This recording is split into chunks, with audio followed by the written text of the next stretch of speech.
अस्सलाम वालेकुम everyone, welcome to my YouTube channel. उम्मीद है आप सब लोग खैरियत से होंगे। आज की वीडियो में मैं आपके साथ जो वीकली प्रिपरेशन कर रही होती हूँ वो आपके साथ शेयर करूँगी। और उसके अलावा विंटर स्टार्ट हो गई हैं तो उसमें बच्चों की जैसे वेकेशन भी शुरू हो रही है, तो बच्चों को स्नैक्स के तौर पर या जो भी बच्चों को सर्दियों में बहुत ज़रूरी है वो आपके साथ मैं शेयर करूँगी कि मैं सर्दियों में क्या चीज़ें जो है वो बहुत इंपॉर्टेंट है वो मैं ख़ास तौर पर बना कर रखती हूँ। फ्रिज के जो नीचे का पोर्शन होता है उसमें एक बॉक्स मेरा ख़ास तौर पर सीलिंग के लिए वक्फ़ किया हुआ है मैंने। जैसा कि तमाम फ्लावर्स होते हैं वो मैं इसमें रखती हूँ। ये एक तो सेपरेट भी हो जाते हैं और सेकंड ये फ्रिज में ही सेफ़ रहते हैं। तो इस तरह से मैंने अरेंज किए हुए होते हैं, सारे पैकेट्स में इस तरह से मैंने रखे हुए होते हैं। तो आप इसी तरह से अलग अलग फ्लावर्स बना कर रख सकते हैं। और जो जितने भी पैकेट्स हैं उस पर मैंने इसी तरह से टैग लगाया हुआ होता है। अब जैसा कि आज मेरा आटा ख़त्म हो गया था तो मैं अपने आटे की दोबारा प्रिपरेशन कर रही हूँ। तो जब मेरा आटा ख़त्म होता है उसमें मुझे अंदाज़ा होता रहता है कि किस वक्त में आटा ख़त्म हुआ और इसमें मेरे कौन कौन से फ्लावर मिसिंग हैं। तो मैं एक नोटबुक पे नोट करती रहती हूँ और विद इन अ मंथ में मेरी कोशिश होती है कि जो मेरे फ्लावर मिसिंग थे उनको मैं बनाती रहूँ। तो यहाँ मैंने एक वीडियो पहले जो शेयर की थी उसमें मैंने ये सारी प्रिपरेशन मैं किस तरह से करती हूँ वो मैंने आपके साथ शेयर की थी। उसका मैं आपके साथ ये थंबनेल शेयर कर रही हूँ, आप इस वीडियो को देख सकते हैं।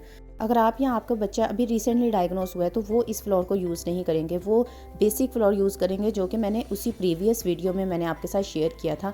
उसके डिस्क्रिप्शन में आपको सारी रेसिपी उसकी मिल जाएगी। यहाँ जो है मेरी बेटी को डायग्नोस हुए हुए तकरीबन 4 साल होने वाले हैं, तो मैं इसमें काफ़ी ज़्यादा फ्लावर्स ऐड करती हूँ जिसमें white rice flour, brown rice flour, white लोबिया फ्लावर, बेसन, जवार, फ्लक्सीड, इसमगोल, गोंद कतीरा, बकव्हीट, किनवा, रेड लोबिया, ये सारी चीज़ें शामिल हैं। चीज़ों की सारी क्वांटिटी मैं डिस्क्रिप्शन में भी ऐड कर दूंगी और साथ रेसिपी कार्ड भी यहाँ स्क्रीन पर शेयर कर दूंगी ताकि आप लोग इजीली स्क्रीनशॉट ले सकें। इस बॉक्स की तरह आप भी अपने पास एक बॉक्स रख सकते हैं और उसमें आप इसी तरह से फ्लावर ऐड करके अच्छी तरह से मिक्स करते जाएं। और ये तकरीबन अगर आपका बच्चा छोटा है तो 1 मंथ इजीली चल जाएगा, और अगर नहीं तो आप इसी को क्वांटिटी डबल कर सकते हैं। और बाकी के फ्लावर आप देख सकते हैं मैंने वैसे ही पैक करके मैंने वापस डब्बे में रख दिया। मैं यहाँ पर 1 वीक के लिए रोटी बनाकर रख देती हूँ क्रॉस कंटेमिनेशन से बचने के लिए। अक्सर ऐसा होता है कि हमारे पास टाइम नहीं होता, या हम लोग घर में अवेलेबल नहीं हैं, या हम लोग को कहीं जाना है, या बच्चा कहीं गया हुआ है और उसको रोटी की ज़रूरत है, तो उस वक्त पैनिक होने की ज़रूरत नहीं होती है। उसके लिए ज़रूरी ये है कि आप इस तरह की प्रिपरेशन पहले से ही करके रखें। तो इसके लिए मैंने क्या किया है कि 4 से 5 गिलास, ये छोटे गिलास मौजूद थे मेरे पास, ये मैंने इसी आटे में रख दिए हुए होते हैं। इसको मैंने तकरीबन 4 से 5 गिलास मैंने निकाले हैं। इसमें मेरी 10 से 12 रोटियां बनती हैं। तो इसको मैं अच्छे गर्म पानी से गूंदूंगी। अब ज़ाहिर बात है इसको मैं अच्छी तरह से स्पून से इतना मिक्स करूंगी कि ये जिस तरह से अच्छी तरह से सारा का सारा फ्लोर मिक्स हो जाता है उतना मिक्स हो जाए। इसके लिए मुझे तकरीबन 1.5 गिलास पानी चाहिए था और 1.5 गिलास मैंने इसमें मिक्स करके रख दिया है। इसकी इस तरह की होगी तो आपने सारे का सारा आटा आपका इसी तरह से लम्पी सा होना चाहिए। अब इसका मकसद क्या होता है, अब ज़ाहिर बात है हमने इसमें सारे ग्रेन्स यूज़ किए हैं। अगर आप नोट करें तो जब दालें हम सोक करके रखते हैं, चावल सोक करके रखते हैं, तो वो बहुत ही अच्छा जो है ना उसकी पकाई भी हो जाती है और उसके जो है ना टेक्सचर भी अच्छा बनता है। यही वजह है कि अगर आप बहुत अच्छे गर्म पानी से इस आटे को गूंदेंगे तो आपकी रोटी बहुत ही सॉफ्ट और अच्छी बनेगी। यहाँ मुझे आधा घंटा हो चुका था। मैंने आधे घंटे के बाद इस आटे को मैंने ये जो शीट है ये पर्टिकुलरली मैंने अपनी बेटी के लिए ही रखी हुई है। जो भी मैंने उसका कोई गूंदने का काम या रोटी का काम करना होता है तो वो मैं इसी शीट के ऊपर करती हूँ, और इसका मैंने बेलन भी अलग ही रखा हुआ है। तो यहाँ मैंने सारा का सारा आटा इस पर डाल लिया था। आटा तकरीबन अब इस तरह से नीम गरम जिस तरह होता है। यहाँ मैंने 1 टीस्पून सॉल्ट ऐड किया है और 2 टेबलस्पून के जितना मैंने ऑयल अपने हाथ पर ही डाला है ताकि मेरे हाथ भी ग्रीस हो जाए, और आटे में मैंने डाल दिया। अब इस तरह से जिस तरह हम अपना आटा गूंदते हैं ना, हमने इसको 5 मिनट के लिए वैसे ही गूंदना है। इस आटे से बिल्कुल आपकी व्हीट फ्लोर की तरह ही रोटी बनेगी, वैसे ही फूलती है, वैसे ही नरम होती है। इसका रिज़ल्ट मैं आपको अभी ही दिखा दूँगी। इसको मैं बहुत ही अच्छी तरह से ऐसे गूंद लूँगी। और अगर आपको भी फील होता है कि आपको ऑयल की ज़रूरत है तो आप और भी ऑयल लगा सकते हैं। तकरीबन 2 से 3 टेबलस्पून जितना मुझे ऑयल की ज़रूरत पड़ी थी। और अगर आपके हाथ जैसे इसमें होता है कि आपके हाथ चिपक रहे होते हैं तो आपको उसमें भी परेशान होने की ज़रूरत नहीं है। समटाइम्स ऐसा होता है कि हाथ चिपकने लग जाते हैं, लेकिन आप अगर थोड़ा सा गूंदेंगी तो ये बिल्कुल ठीक हो जाएगा। अब ये मैंने इस तरह से गूंद लिया था, 5 मिनट हो चुके थे।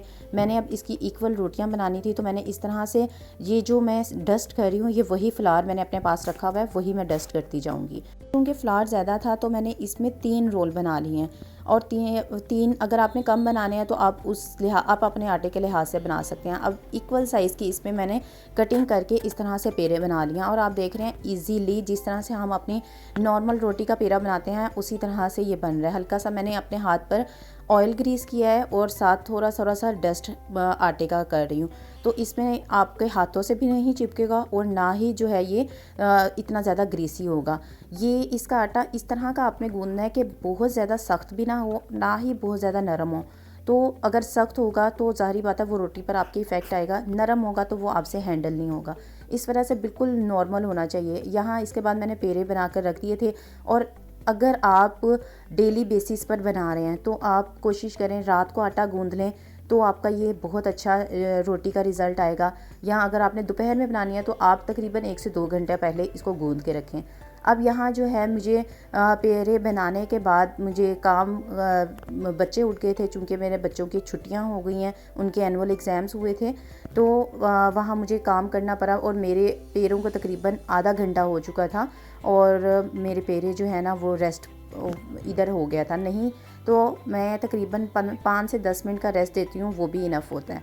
यहाँ आधा घंटे के बाद मैंने इसकी रोटियाँ बेलना शुरू कर दी थी। और जैसे हम रेगुलर रोटी बनाते हैं, रोटी बेलते हैं और हम तवे पे डालते रहते हैं, बिल्कुल इसी तरह से मैंने ये रोटी बनाकर तवे पे डाल दिया। अब जिस तरह आपका कलर चेंज होता है आपने इसकी साइड को चेंज कर देना है।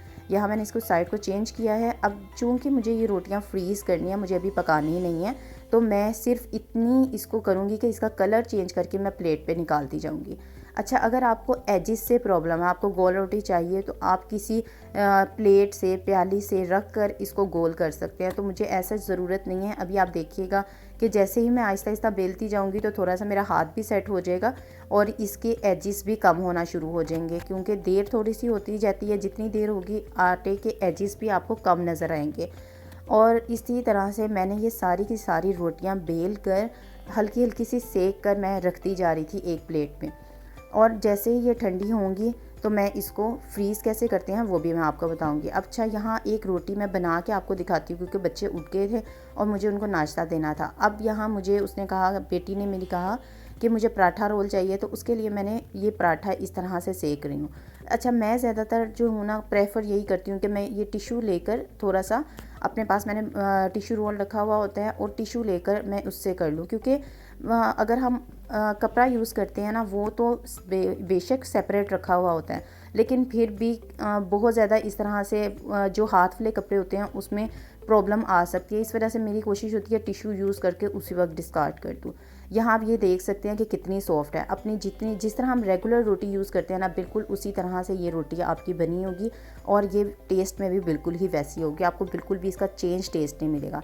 अच्छा, ये चिकन मैं वही वाला यूज़ कर रही हूँ जो कि मैं इस वीडियो में आपको सिखाया था और मैंने उसको फ्रीज़ किया था। और मैंने आपको बताया था कि ये चिकन मैं पराठा रोल में, पिज़्ज़ा में, कोल्ड सैंडविचेस में, हर एक चीज़ में मैं ये चिकन यूज़ करती हूँ। और अगर मैं फ्रीज़ कर लूँ तो मुझे बहुत ही आसानी हो जाती है। जैसे अगर अभी मैं काम कर रही थी और नाश्ते का टाइम था बच्चों का, तो मैंने उसी वक्त में पराठा बनाया, चिकन निकाला और मेरे पास अभी इस वक्त वेजिटेबल्स में सिर्फ कैरेट्स मौजूद थी, मैंने उसको लगाया। और आप सैलेड में तो आप कुछ भी लगा सकते हैं, जो आपको पसंद है या जो आपके बच्चों को पसंद है वो आप सैलेड के तौर पर लगाएं। और साथ ये मायोनीज़ मैं यंग्स की यूज़ करती हूँ और ये चिली गार्लिक सॉस मैं यूज़ कर रही हूँ कनौर की। ये सारी चीज़ें लगा कर आप इसको पराठा रोल बनाकर और इस तरह से बच्चों को दे सकते हैं या आप खुद भी ले सकते हैं। और ये इतना मज़े का बनता है ना, ये चूँकि मैंने टिक्का चिकन बनाया था और ये आपने हल्का सा, आप जैसे अभी बच्चे ने अभी फ़ौरन उसने खाना है, तो मैंने क्या किया, इसको हल्का सा मैंने डीफ्रोस्ट ओवन में मैंने इसको गरम किया था चिकन को और फिर उसके बाद लगाया था ताकि चिकन भी गरम हो और वो इजीली खा लें। अब यहाँ मैंने एक बटर पेपर ले लिया, उसी को मैंने इस तरह से रोल करके पकड़ा दूंगी ताकि उसके हाथ इतने गंदे ना हो और वो इजीली खा ले। और जैसे बच्चे होते हैं वो खाते हुए नीचे गिराते हैं, तो इससे क्या होगा, उनके से नीचे भी नहीं गिरेगा। अच्छा, ये एक बहुत अच्छी ऑप्शन होती है। मैं ये लंच बॉक्स में भी बहुत ज़्यादा प्रेफर करती हूँ कि इस तरह से ही रोल बना के मैं दे दूँ। इससे बच्चे के पेट भी फुल रहता है और उसको जो है वो ज़रूरत भी नहीं पड़ती कोई भी अदर स्नैक्स की। अच्छा, अब ये मेरे पास जिप लॉक बैग है, इसको मैंने ऊपर से इस तरह से कटिंग करके ये अलग कर दिए हैं। जैसे आपने ये एक इस तरह से लंबा हो जाएगा। अब आपने एक एक रोटी इस तरह से रखनी है और इसको ऊपर ऐसे शीट रखते जाना है। सारी की सारी रोटियां आपने बिल्कुल इसी तरह से एक रोटी के ऊपर शीट रखने के बाद आपने रखते रहना है ताकि आपकी रोटियां जो है ना वो सेफ़ रहें। ये जितनी भी थी, मोस्टली ऐसा होता है कि जिस तरह हम रोटी यूज़ कर रहे हैं तो मैं इसको भी रोटी ही देती हूँ। मैं ये नहीं करती कि चावल बनाऊँ। तो इस वजह से कभी दिन में 3 भी यूज़ हो जाती हैं, कभी 2 यूज़ होती हैं या कभी 1 भी यूज़ नहीं होती है। अगर आप कहीं ट्रैवलिंग कर रहे हैं तो इसके लिए भी बहुत अच्छी ऑप्शन है कि आप इस तरह से ही बना कर रख लें। या सेकंड, आपने अगर कहीं रहने जाना है, जैसे नानी के घर इन्होंने बच्चों ने जाना है, तो आप बिल्कुल इसी तरह से बनाकर ये रोटियाँ उनको दे सकते हैं और वो ईज़िली इस्तेमाल कर सकते हैं, वहाँ परेशानी नहीं होगी। सेकंड जो प्रिपरेशन मैं कर रही हूँ वो अलसी की पिनियों की है। इसके लिए मैंने चीनी ली है तकरीबन 1 कप के बराबर। 1 कप के बराबर चीनी में मैंने 4 इलायची के दाने निकाल कर वो मैंने डाल दिए हैं ताकि ये इसके साथ ही पिस जाए। मेरे पास इलायची पाउडर नहीं था। अगर आपके पास इलायची पाउडर है तो आपको ये करने की ज़रूरत नहीं है। आपने जस्ट इसमें क्या करना है, हाफ़ टी स्पून के बराबर इलायची पाउडर ऐड कर देना है। यहाँ मैं इसको अच्छी तरह से पीस लूँगी और पीसने के बाद मैं इसको यहाँ निकाल लूँगी। मुझे जो है ये इतना ज़्यादा तो अलसी की पिनियों में नहीं जाएगा, मुझे बाद में उस राइस की पिनियाँ भी बनानी है तो उसमें भी चला जाएगा। अगर हलवा वगैरह बनाना है तो मुझे उसमें भी ज़रूरत होती है। यहाँ मैंने 5 चीज़ें ली हैं। 1 तिल लिए हैं, 4 मगज़ लिए हैं, बादाम, पीनट और पिस्ता। ये 5 चीज़ें मैंने लिए हैं और ये आप तकरीबन 2 टेबल स्पून मैंने हर एक के लिया है। आप अपने मुताबिक जो आपको ज़रूरत होती है वो आप ले सकते हैं। अलसी जो है वो मैंने 1 पाव लिया, 250 ग्राम्स, और उसके साथ मुझे शक्कर की ज़रूरत थी या गुड़, जो भी आप डालना चाहें दोनों में से, वो आपने तकरीबन 1/4 कप के बराबर आपने डालना है। जितनी भी अलसी है आपने उसको एक सॉस पैन लेकर उसमें इस तरह से डाल देना है और आपने उस वक्त तक भूनना है जब तक इसमें से हल्की हल्की सी आवाज़ आना शुरू हो जाए।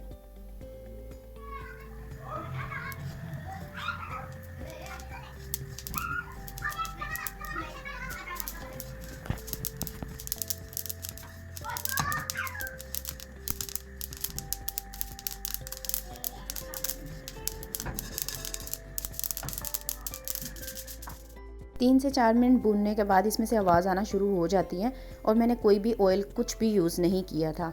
जैसे ये आएगी आपने एक प्लेट में निकाल लेना है ताकि वो थोड़ी सी ठंडी हो जाए। यहाँ मैंने एक चॉपर ले लिया था और उसमें मैंने सारे नट्स ऐड किए, 2 टेबल स्पून मैंने शुगर ऐड किया, अलसी सारी की सारी ऐड किया और उसके बाद मैंने इसको अच्छी तरह से ग्राइंड करना था। मुझे जो है वो थोड़ा सा फ़ाइन ग्राइंड चाहिए था, इस तरह का नहीं चाहिए था जो हल्का सा मोटा मोटा सा कुटा हुआ होता है। तो जब मैं चॉपर यूज़ कर रही थी उसमें उस तरह से फ़ाइन ग्राइंड नहीं हुआ। मैंने काफ़ी ज़्यादा कोशिश की लेकिन वो फ़ाइन ग्राइंड नहीं हुआ। फिर मुझे जो है वो चॉपर को हटाना पड़ा और इसने जो छोटा हमारी ग्राइंडर की डब्बी होती है उसको ही इस्तेमाल करना पड़ा। यहाँ मैंने आहिस्ता आहिस्ता इसको डब्बी में डालती गई और यूज़ करती गई। अच्छा, इसमें हमने नट्स डाले थे, अलसी डाली थी और शुगर डाली थी। अभी हमने ये 3 चीज़ें डाली थी, हमने शक्कर इसमें ऐड नहीं की है। अलसी की पिनियाँ बनाने का मकसद ये होता है कि आपने देखा होगा पुराने ज़माने में औरतें जो हैं या बच्चे बहुत ही ज़्यादा फिट रहते थे, उनके जॉइंट पेन नहीं होता था। अब आजकल जो है वो जॉइंट पेन बहुत ज़्यादा होने लग गए हैं। तो जब अगर आप ये अलसी की पिनियाँ यूज़ करेंगे ना तो आपके बच्चों में जॉइंट पेन नहीं होगा, उनकी इम्यूनिटी बहुत अच्छी रहेगी और उनमें जो है ना वो बहुत अच्छी, जिस तरह बच्चे होते हैं ना लेज़ी से रहते हैं, वो चीज़ नहीं आएगी। यहाँ सारा ग्राइंड हो चुका था और इसको हल्का हल्का सा अगर वो थोड़ा सा जैसे साइड्स पे रह जाता है और वो चिपक जाता है, मैंने इसको अच्छी तरह से अलग कर लिया था। 1/4 कप शक्कर में मैंने तकरीबन 2 टेबल स्पून पानी डालकर इसको अच्छी तरह से पका लिया था।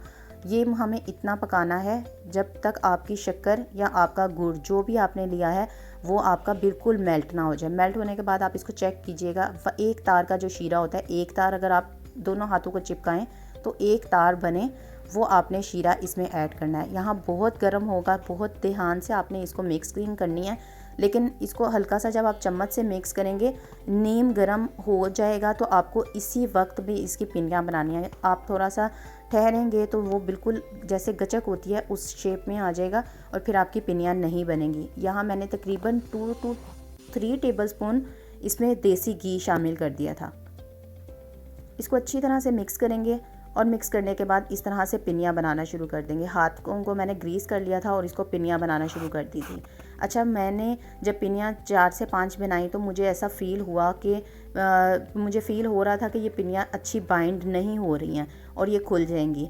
तो इस वजह से मैंने क्या किया, 4 से 5 बनाने के बाद मैंने इसमें तकरीबन 2 टेबलस्पून मैंने दूध शामिल किया। इसको ज़्यादा आपने दूध शामिल नहीं करना है, आपने 1 टेबलस्पून डालकर देख लेना है। अगर आपकी बाइंड होना शुरू हो जाएंगी तो आपने मज़ीद ऐड नहीं करना दूध को आपने इसमें।